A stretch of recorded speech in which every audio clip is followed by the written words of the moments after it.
فاسألوا أهل الذكر إن كنتم لا تعلمون.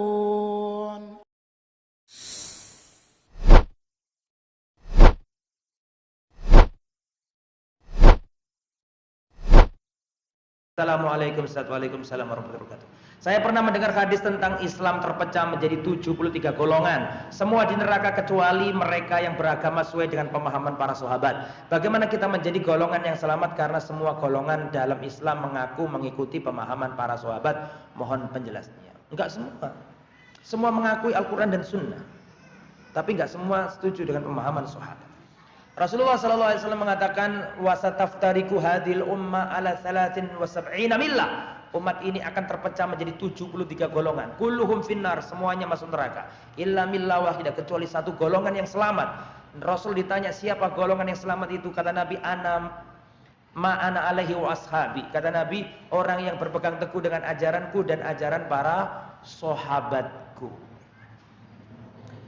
Makanya instrumen untuk memahami Al-Quran dan Sunnah harus sesuai dengan pemahaman para sahabat. Semua sekte dalam Islam semua Al-Quran dan Sunnah, kecuali Syiah, Mu'tazilah Al-Quran Sunnah, Khawarij Al-Quran dan Sunnah. Apalagi Khawarij ini apal Quran, ya kan?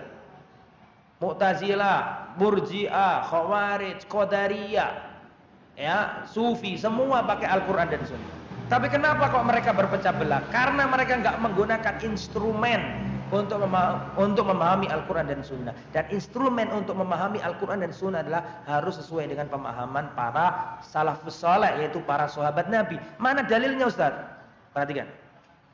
Rasulullah mengatakan, "Waman ya'ish minkum ba'di fasayara ikhtilafan katsira."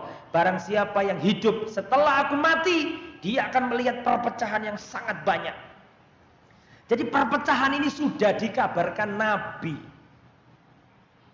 Nabi sudah mengatakan waman ya'ish minkum ba'di fasayara ikhtilafan katsira. Barang siapa yang hidup setelah aku mati, dia akan melihat perselisihan yang sangat banyak. Lah umat Islam itu apal ininya, penyakitnya yang diapal. Nabi mengabarkan bahwa nanti setelah kematiannya ada penyakit menimpa umat ini. Apa itu? Umat Islam akan tercerai-berai. Itu penyakit sudah dikabarkan Nabi.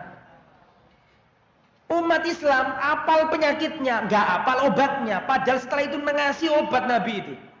Kalau sudah tiba masa itu, kalau umat sudah tercerai-berai, apa kata Nabi? Nabi nyebut obatnya.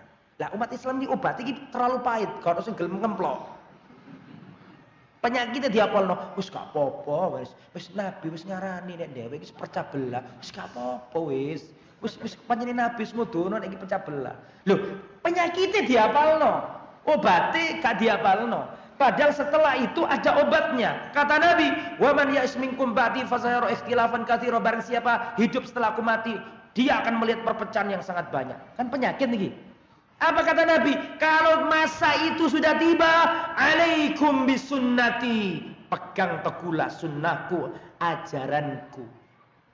Apakah berhenti sampai di situ? Enggak. Wa sunnatil khulafa'ir rasyidin al-mahdiyyin, dan pegang teguhlah ajaran para sahabatku, khulafa'ir rasyidin. Setelah itu apa? Aldu 'alaiha bin nawajid, gigitlah dengan gigi gerahammu. Jadi kalau manusia terpecah belah itu, solusi pertama kata Nabi, pegang teguhlah ajaranku dan ajaran sahabatku. Terus setelah itu apa kata Nabi? Wa iyyakum wa muhdatsatil umur, jauhilah perkara-perkara baru dalam agama. Fa inna kulla muhdatsatin bid'ah, karena setiap perkara baru dalam masalah agama itu bid'ah. Logikanya gini, Pak. Kelompok itu punya bid'ah, kelompok itu punya bid'ah, kelompok itu punya bid'ah. Ya iki sing nggarai umat Islam terpecah belah, soalnya setiap golongan duwe bid'ah dhewe-dhewe. Makanya Ki Haji Ahmad Dahlan dari Mekah membawa pembaharuan, gerakan tajdid, mengembalikan umat ini kepada Al-Quran dan Sunnah sesuai dengan pemahaman yang benar. Tujuannya untuk itu, biar umat nggak terkotak-kotak, tinggal no kuabe itu, kembalilah kepada Al-Quran Sunnah yang asli, yang ting-ting, seperti di zamannya Rasul. Islam itu ibarat pelita.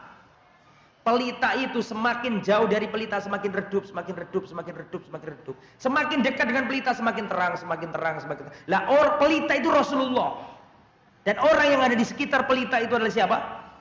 para sahabat. Pahamilah Al-Quran dengan pemahaman sahabat. Sahabat itu tahu ayat ini kapan diturunkan. Para sahabat paham apa maksudnya. Para sahabat ngerti kepada siapa diturunkan. Dan kalaupun sahabat gak ngerti, sahabat tanya ke Rasulullah. Makanya kalau ada tafsir, misalnya ya, ada tafsir misalnya ayat yang berbunyi Qul huwallahu ahad, Allahu samad. Ini maksudnya apa ini? Lihat tafsirnya, lihat Ibnu Katsir. Bagaimana Abdullah bin Abbas berkata, biar gak kesasar kita ini. Karena yang paling paham tentang maksudnya ayat ya para sahabat ini. Ojo dikarang-karang dhewe, tambah gak karu-karuan, Bu. Barang siapa berkata tentang Al-Qur'an tanpa ilmu, berbahaya. Harus berujuk. Makanya kudu ngerti bahasa Arab. Ya, belajar bahasa Arab. Enggak tahu di Lamongan ini sudah ada enggak lembaga yang ngajari sampean bahasa Arab. Syarat orang ngerti agama itu kudu ngerti bahasa Arab.